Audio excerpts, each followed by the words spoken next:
And joining me now is Republican Senator James Lankford of Oklahoma. Senator Lankford, welcome back to Meet the Press.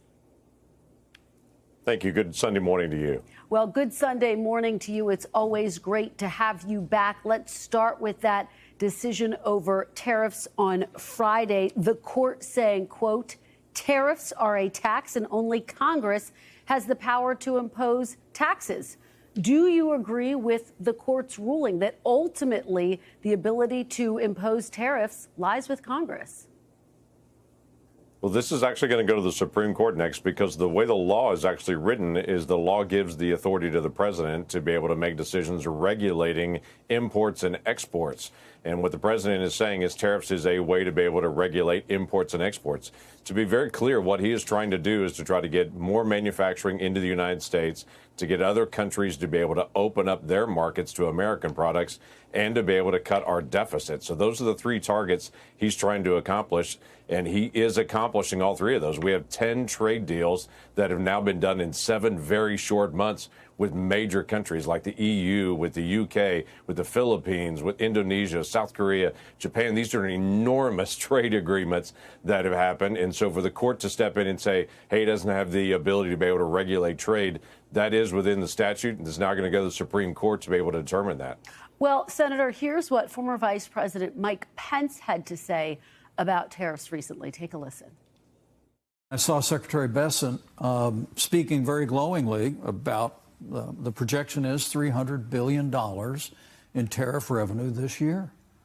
Well, tariffs are a tax, and American importers and businesses and ultimately consumers pay almost all of that. Senator, do you acknowledge that Americans ultimately pay the price of tariffs, as we just heard the vice president argue? Yeah, no question that tariffs are a tax. The question is who actually pays that. Part of it's going to be paid by the importer. Part of it's going to be paid by the exporter on that. It just breaks down product to product. Some products are more the actual consumer going to pay. Some products are more the actual exporter is going to pay. But what we're seeing right now is inflation is still stable at this point. We've not seen a rise in inflation during this time period. As the White House has said over and over again, hey, they're watching that. They're attentive to that to be able to make sure we don't see that. Now, I'm a free trader. I want to see us trade with every single country. But that also means we've got to have a stable program that they've got to be able to receive our products, which they haven't in the past. Now, many of these countries are opening up their markets to American sales. The ultimate thing, what I'm hearing, Kristen, more than anything else from all the companies that I talk to is they just want it to be set. They just want to know what the rules of the road are. Every time there's a new court hearing, every time there's a new change, it's destabilizing for every one of our businesses. So let's get all these things resolved as quickly as we possibly can. Senator, let's turn now to the turmoil at the CDC. The president firing CDC Director Susan Menares. She was just sworn into office several weeks ago. Several other top officials actually resigned in protest. Now, you voted to confirm Dr. Menares just a month ago. Here's what Republican Senator Lisa Murkowski of Alaska had to say about this. She says, quote, the removal of the director after such a short tenure appears to be evidence that politics are taking precedence over policy. Is she right, Senator?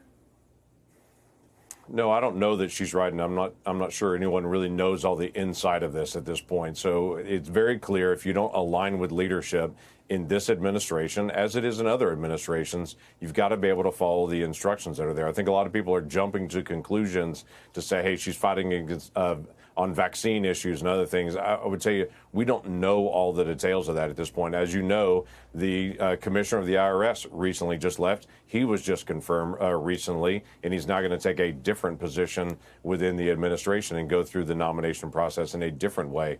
I would tell you at this point, it is very clear the president has an agenda. He is trying to accomplish that. Robert F. Kennedy Jr. is also focused on what are we going to do to make America healthy again? How are we going to actually get some of these additives out of foods? What are we going to do to be able to help the nation on this? So let's let this play out as we continue to be able to go. But I would tell you, as many Americans would say, the CDC is very important. We've got to have them as a clear leader there. Let's get that process done. Well, let me ask you about Secretary Kennedy, because he's canceled nearly $500 million for vaccine development, a $600 million contract to develop a bird flu vaccine. He's limiting access to the COVID vaccine. Do you have 100% confidence in Secretary Kennedy, Senator? And I could go through several of those things. I don't think he's limiting access to the COVID vaccine. It's still widely accepted. The challenge is it right for children to be able to have the COVID vaccine? That's been a conversation where doctors widely disagree on this. And NIH has started reopening a lot of their testing again, as the administration looked at it initially and said, we want to hold on some of these different studies that are out there. And then now they're reopening those dollars to be able to get them going, which I'm very supportive of. We've got to continue to lead the world in medical research. We're the best researchers in the world. We've got to continue to do that. And I will tell you just personally, I will be in line in the next couple of weeks to get my flu shot. I'm a big believer in vaccines. I think it's the right thing to be able to do. I continue to encourage Americans to be able to get their vaccines. Well, given that you support all of that, just going back to my original question, Senator, do you have 100% confidence in Secretary Kennedy? I believe he is who the president has picked. I don't think he's gone a wrong direction in this. I think he is challenging some of the assumptions that a lot of Americans have asked just to be able to ask questions about. What is it about our food? What is it about autism? What is it about all these things that are different in America than they are in different places? I think those are appropriate questions. He's pushing the boundaries, but he also seems to be following the science. It's not wrong to be able to ask hard questions. It is wrong to ignore the science. Yeah. I don't see him ignoring the science. I see him asking the hard questions. Just worth noting, the science has debunked links between autism and vaccines for more than 20 years. But I agree. I don't connect those two. Okay. Yeah, I don't connect those two at all. But there are reasonable questions to say, why do we have more cases of autism here? What is it? But I don't think they're connected to vaccines. Okay, Senator, and I want to turn to the Fed now. Take a listen to what Vice President J.D. Vance had to say about the Fed in an interview this week. Take a look. I don't think that we allow bureaucrats to sit from on high and make decisions about monetary policy and interest rates without any input from the people that were elected to serve the American people. I feel very strongly that the President of the United States is much better able to make these determinations. Senator, do you think the Federal Reserve or the president should set interest rate policies? Yeah, I think the Federal Reserve should set that, but obviously the president and the president's policy, and quite frankly, members of Congress, we're very involved in this. One of the things that we just passed was a major tax bill to be able to stabilize tax policy, to be able to incentivize business growth and job growth across the country that will help every single American. That is Congress engaging to be able to actually help the economy. The president has a role, as he's doing with tariffs in multiple different ways, to be able to negotiate more deals. Federal Reserve also has a role in this. So all of us have a role in it. We just have a different role. Federal Reserve is at its best when it's independent, but they're not independent of the entire American people. But just to be very clear, you think it's important for the Federal Reserve to be independent? I do think it's important for them to be independent. So I also think it's important for the president to do that and Congress to do that as well. Let's each do our job on that. All right. Finally, Senator, Congress will return to Washington, D.C., where President Trump, as you know, has federalized the police force. He's deployed the National Guard to the nation's capital. The president says he plans to expand this model to cities like Chicago and New York. Listen to what your Republican colleague, Senator Tom Tillis of North Carolina, said recently on this topic. Look. Where do we stop? Do we honestly think that D.C. has the worst crime problem in the United States? No, it's got a crime problem. But where do we go from here? Do we go to Gary, Indiana, Detroit, pick some red state, go to Memphis, a red state, it's got a crime problem. Where do we go? Now, just to put a fine point on this, Oklahoma actually has more homicides per capita than California and New York. Would you like to see President Trump deploy the National Guard or to federalize law enforcement in Oklahoma? Yeah, I don't think he's federalizing law enforcement in any of the states or in the areas outside of Washington, D.C. Washington, D.C. is a federal enclave. He has said specifically about Chicago, for instance, the highest murder rate in the country for the past 13 years. That's got to stop. As you know, and you study these history areas extremely well, the National Guard has been called out 30 different times by different presidents to be able to deal with challenges in different areas of crime around the country. But what about Oklahoma, Senator? Should he dispatch the National Guard to Oklahoma, where the crime rate's higher than New York and California, for example?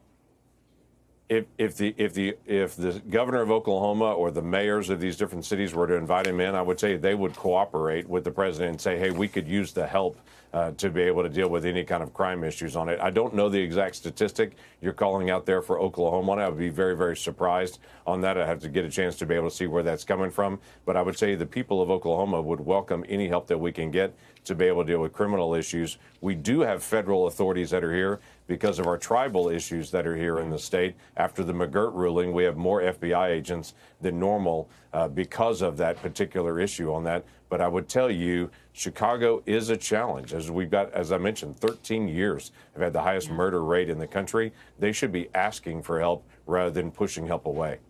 All right. Senator James Lankford, thank you so much for your. All right, everyone.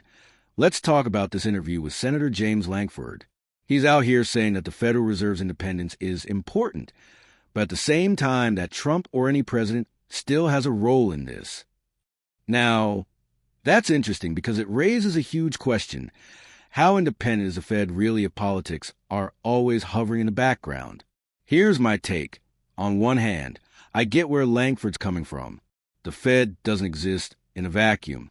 Interest rates, inflation, jobs, all of that directly impacts people. And of course, politicians want to say in how those decisions affect voters. But on the other hand, isn't the whole point of an independent Fed to keep political pressure from messing with long-term stability? Because let's be real, politicians think in election cycles, while the Fed is supposed to think decades down the road. And this is where it gets messy. If Trump or any president leans too hard on the Fed, does that mean monetary policy becomes just another campaign tool? Or do we trust that independence actually means something? I want to hear from you. Do you think the Federal Reserve should stay completely independent? Or do you believe presidents should have more influence over what happens with interest rates and the economy? Drop your thoughts in the comments. Hit that like button if you think this kind of debate matters. And don't forget to subscribe so you don't miss the next breakdown. Because this conversation isn't going away. It's only going to get louder as we head into 2024 and beyond.